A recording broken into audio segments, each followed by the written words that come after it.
Classes today at The Ohio State University after a man drove his car into a group of people. Then he got out of that car and began to stab all of those people. At least 9 were injured. A police officer killed the suspect, who authorities say is an 18-year-old of Somali descent.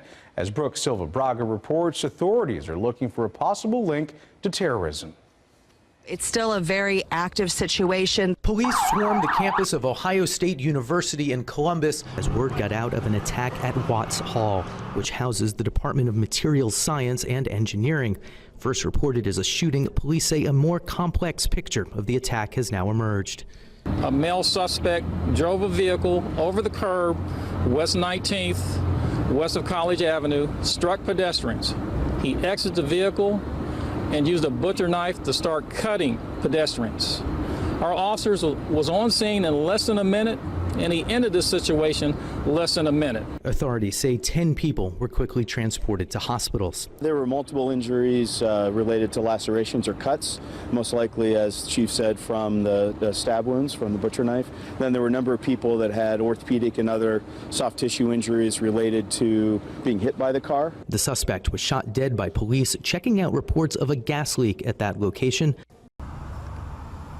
Things are slowly getting back to normal on the campus of Ohio State University. 2 weeks ago, Abdul Razak Ali Artan drove his car into pedestrians before stabbing people with a butcher knife. The victim survived, but police shot and killed Artan at the scene. Artan was a refugee who came from Somalia to the U.S. with his family in 2014. He earned honors at a local community college before transferring to one of the country's largest universities. He was also Muslim. Well, we live in a world where Islam is unfortunately somehow defined by two extreme wings, right? ISIS and their likes and the right-wing Islamophobes. I've been in this country for 25 years. So we are Americans, but we are Muslim too. So we should not be viewed as people who came from another planet. You know, we are not alien. We are citizens of this country.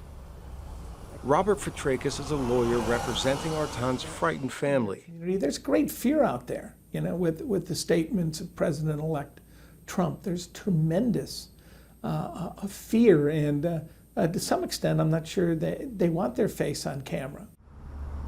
Across town at the Somali Community Association, Hassan Omar Dehre pledges the community's support in keeping the country safe. We are willing to work with the law enforcement, we are willing to work with the local government, our mayor and everybody, and also to ensure our community is not a threat to this nation. Artan recently said he felt unsafe praying in public, despite Columbus being home to the second largest population of Somalis in the United States. And while officials at the mosque near the family's home say Artan wasn't well known, they're concerned that others may now judge the entire community by the actions of this one young man. Arasha Erbasadi, VOA News, Columbus. Even though as Muslim minorities in the Western Hemisphere, still they're facing Islamophobia. Now, the state of Ohio estimates more than 60,000 Somali Americans live in Columbus. Today, we heard from local community members about their response to the president's comments. 10 TV's Tara Jabor has that story. Columbus is home to Kauthar Musa and her family. They came to Ohio in 1996 through a refugee program. She's a co-founder of Ohio Somali Book Fair and an active advocate for the Somali community. Somali community in Columbus is one of the largest and most active in the United States. We have healthcare workers, which is I work at Federal Qualified Health Center. We have educators, scholars, truck drivers. She says comments from President Donald Trump are hurtful. The president's comments were disappointing, harmful, and he overlooked the real contribution Somalis make to this country. Musa says she wants people to know more about her ethnicity and culture. Somalis, Americans are hardworking families. They are professionals, business owners, and community leaders. So the statement the president makes, it makes us feel like it's horrible. Morgan Harper, co-founder of Columbus Stand Up, works closely with the Columbus Somali community. She says the Somali community is an important part of Central Ohio.